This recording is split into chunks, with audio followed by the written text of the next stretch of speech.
Bonjour les amis, j'espère que vous allez bien. Bienvenue sur la chaîne de Dataflow.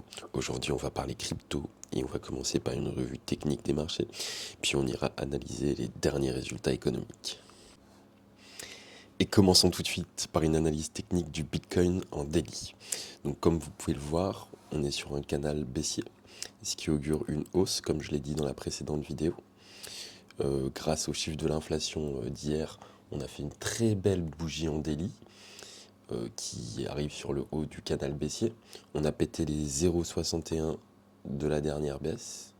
Et là, on arrive sur une grosse résistance, les 0,61 de toute la baisse. Donc moi, ce que j'imagine, c'est, comme on a assez bien réagi aux chiffres de l'inflation, c'est que peut-être dans les jours qui vont venir, en fait, on va venir péter ces 0,61, faire un pullback dessus et exploser à la hausse. Sinon, on peut tout aussi bien faire quoi?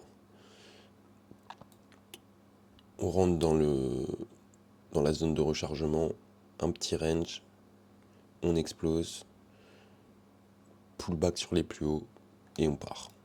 Voilà, ça c'est mes prévisions sur le Bitcoin. Donc maintenant on va faire un petit tour sur le Solana. Bon, Solana c'est beaucoup plus difficile.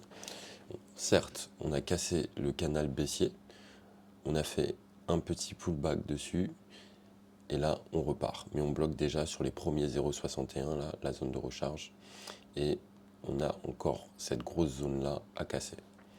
Après ça, c'est assez libre, hein. On a vraiment de l'espace pour monter. Donc il faudrait qu'on arrive à péter ça, peut-être un petit pullback, un petit range, et après on casse le top.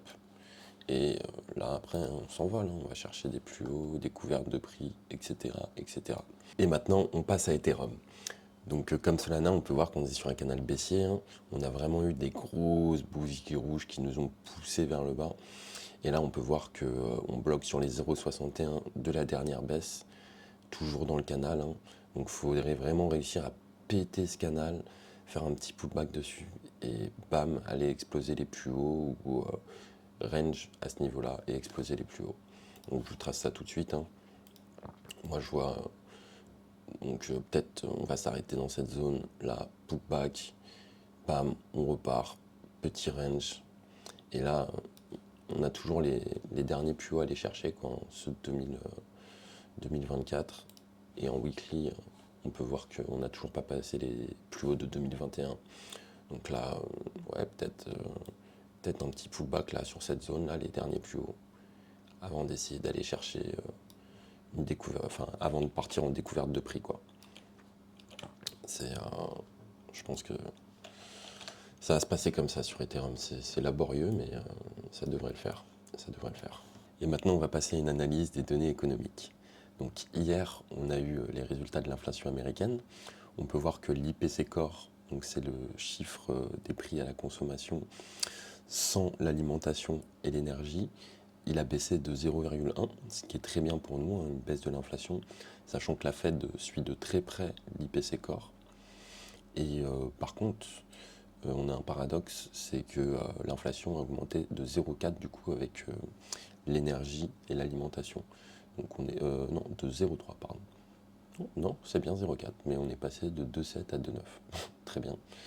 Donc le consensus a dit que c'était 2,9. Ok, très bien. Mais on peut voir qu'on est en hausse, hein, là depuis octobre. Donc l'inflation est toujours là et elle monte. Donc les prochains chiffres de l'inflation pour moi seront très importants. Il faut au minimum qu'on stagne ou qu'on baisse. Si on a encore une hausse, ça risque d'être compliqué sur les marchés. Donc je pense que maintenant il va falloir vraiment être attentif tous les mois aux chiffres de l'inflation, aux chiffres, aux données du travail aussi. Donc le chômage, il faudrait qu'il y ait une hausse du chômage pour montrer du coup une baisse de l'inflation et que la Fed baisse ses taux plus vite. Et il y a aussi les chiffres de l'emploi. Il faudrait que les chiffres de l'emploi soient beaucoup plus faibles pour que ça soit désinflationniste. Donc voilà, mon point de vue au niveau de l'inflation, c'est qu'on n'est pas sorti et qu'il va falloir faire vraiment attention aux prochains résultats et peut-être faire des ajustements sur ses positions à ces moments-là. Donc là, le prochain chiffre qu'on aura le 15 février, Si vous avez fait par exemple 100, 200% ou des gros multiples sur une crypto et qu'on a des chiffres d'inflation en hausse, je vous conseillerais très fortement de prendre des bénéfices. Mais bon, on verra à ce moment-là. Et d'ici là, je vous aurais fait, je vous aurais montré mon portefeuille, une petite analyse de pourquoi j'ai choisi ces cryptos. Et on verra le reste. Donc maintenant, continuons sur l'inflation. Donc petite astuce, hein, avec TradingView, vous pouvez suivre par exemple le cours du gaz naturel, du pétrole, du gold et toutes les autres matières premières, quoi. Donc quand ça monte, ça veut dire que c'est inflationniste. Là, on peut voir qu'aujourd'hui, on est en baisse sur le gaz naturel, mais c'est très minime. Il y a quand même eu une grosse hausse depuis octobre, là. C'est cette inflation dont on parle là, l'inflation par l'énergie. Le Brent, pareil, hein, ça explose depuis quelques semaines. Et vous pouvez suivre aussi le prix au kilowattheure de l'électricité. Donc là, on voit qu'on est vraiment sur un top depuis mai 2024 et qu'on commence seulement à baisser, quoi. Donc voilà, je vous conseille de suivre l'inflation à ce niveau-là aussi. Et vous avez un très bon site aussi pour suivre l'inflation en temps réel, c'est Trueflation. Donc Trueflation, en fait, ça donne l'inflation américaine le, le jour même, en fait. Donc là, on a un suivi à la semaine près. Donc là, on peut voir qu'aujourd'hui, on est à 2,83 d'inflation. Et on peut voir aussi que, on peut l'avoir sur 6 mois, hein. Donc là, on a eu les résultats de l'inflation de décembre et on peut voir qu'on était à 3,11. Eux, ils nous ont donné un résultat à 2,9. Donc là, on était un peu au-dessus, mais ça permet quand même de jauger où en est l'inflation et du coup de ne pas attendre les chiffres de l'inflation américaine pour savoir où on en est, quoi.